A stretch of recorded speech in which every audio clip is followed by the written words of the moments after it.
So let's hop into it, man. The experience economy. I think that this is a smart tactic. Yeah, tactic. Yeah. For businesses to attract, I think more so the younger generation. You know what I mean? The older generation doesn't really give a crap about like their experience. You know what I mean? Like my dad doesn't care about his experience when he goes to a store, right? Right. When he goes in there, he's there for one specific thing, and right. That's that. But you know, for a lot of the younger generation, and you know, I could say maybe even people in my age group, the mid 40s. Yeah, but it goes down to everything. Like you go to Costco, you go to Publix, you might go to or you go to Whole Foods. When you go into those stores, especially on certain days of the week, they're passing out sample Saturdays. Samples. They're passing out samples. So that's what I'm saying. That's part of an experience, you know, even though that's on a low, on the lower end of that. Well, right. You know, I get that. But I mean, I think what we're talking about is more extravagant. A little bit it could more. be. It's more like orchestrated. It's a skeptical type of thing. It's something for people to go see rather than they just want the experience of saying they went to see that or they were involved with it or, you know, whatever.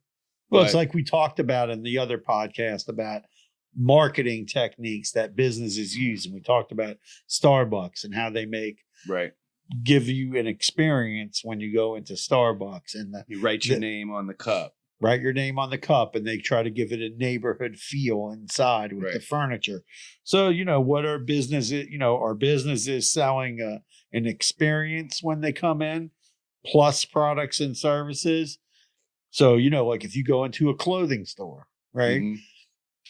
What's the experience like in the clothing store? Like a Ross, it's like, oh, I'm here to get a deal. But maybe if you go into a nicer store, like if you go into like a Louis Vuitton or a Gucci store, there's going to be someone who greets you.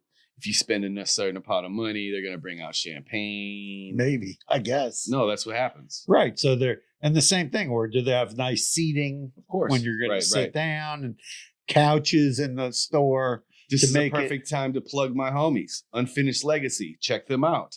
There's a bunch of young guys. You know, they started their own clothing line, and they opened their first flagship store. And it's exactly what you're saying. It's a super experience.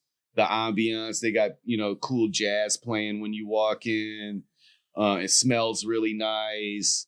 So the cool part of their store is that everything they do is screen printed on in-house. So so every garment is different, right? Okay. Like it's basically you buy a one-on-one every time you buy a shirt. Even if it's the same shirt, it's not the same. Design. Every shirt is different. Right. That's cool. It's the same design, but every shirt will just be different. You know, like there'll be a small inconsistency in the color or something. You know what I mean? But they also have like the whole screen printing shop set up inside of the. Oh, that's cool. Inside of the flagship store, you know? So not only do you get to purchase the clothing, but you could also experience them making the clothes. Yeah. And they have days where people could come in and actually screen print on their shirt, like design their own shirt with the Unfinished Legacy logos and branding and whatnot. That's cool. That's a great example of the experience economy. Even for kids, like I remember when my kids were little, we said, you know, Build-A-Bear. They went to go to the store, made their own bear, you know, or whatever it was. Exactly. I used to love taking my kids to Build-A-Bear, man. I am not kidding. Like, because you could put your voice in the little heart. Yeah. Whatever thing. Yeah. And that's a really cool experience. You know, I hope every child gets to experience. No, but we talked all about like bowling, right? When I was a kid, you'd go to the bowling alley, you'd have some bowling, maybe some pinball, smoke some cigs that you were not old enough to smoke because you're inhaling all the secondhand some smoke. Really bad pizza. Oh, horrible pizza, a pitcher of soda. No, I'm just saying. Now you go to a bowling alley, it's got laser light shows. It's glowing in the dark. They got a bar in there. Disco lights. Music. You know, it's full arcade. Right, but Literally, I'm saying it's like a full blown experience. Like you there's- just I mean, I don't even know. Is there a place where you could just go bowl still? Like I don't just know. bowling.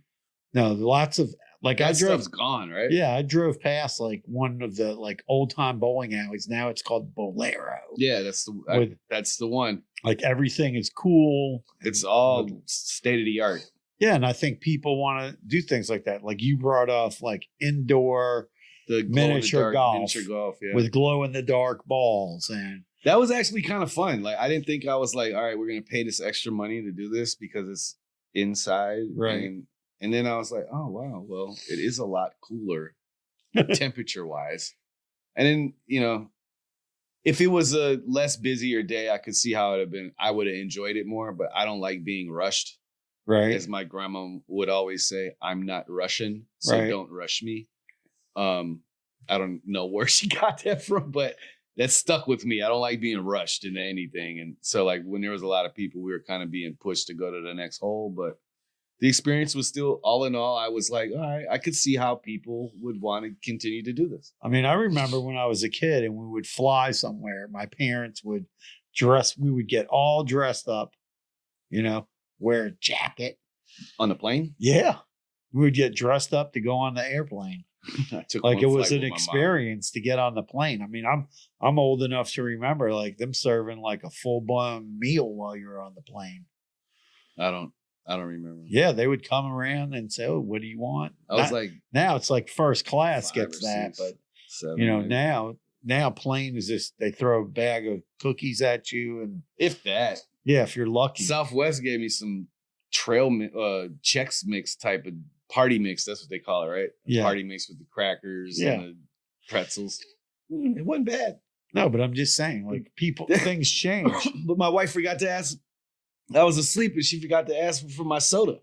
But so the shift started with all these experiences, and like the 1990s, where businesses started to focus more on experience, creating like the same thing. Like I took my daughter was down there visiting, and we went to This started in the 90s, bro? How? When? Wait. very few businesses. What kind? Laser tag? Yeah, like laser tag, things like that. Started. That was in the 90s, huh? Yeah. But you know, like- laser tag, but I'm trying to think out about what other kind of experiences started back then. What are you talking about? Explain. Like laser tag, things like Disney, going to Disney. oh. It's an experience trip How versus long has Disney been around? since I thought I'm a they'd been kid, around. like the 70s. Right. I remember when I was in high school, it was a big deal. Disneyland, just Disney World in Orlando opened. I remember we went on a bus and we went up to Disney World. Went to, and back then it was crazy. You had these coupons, you needed coupons to get on the rides.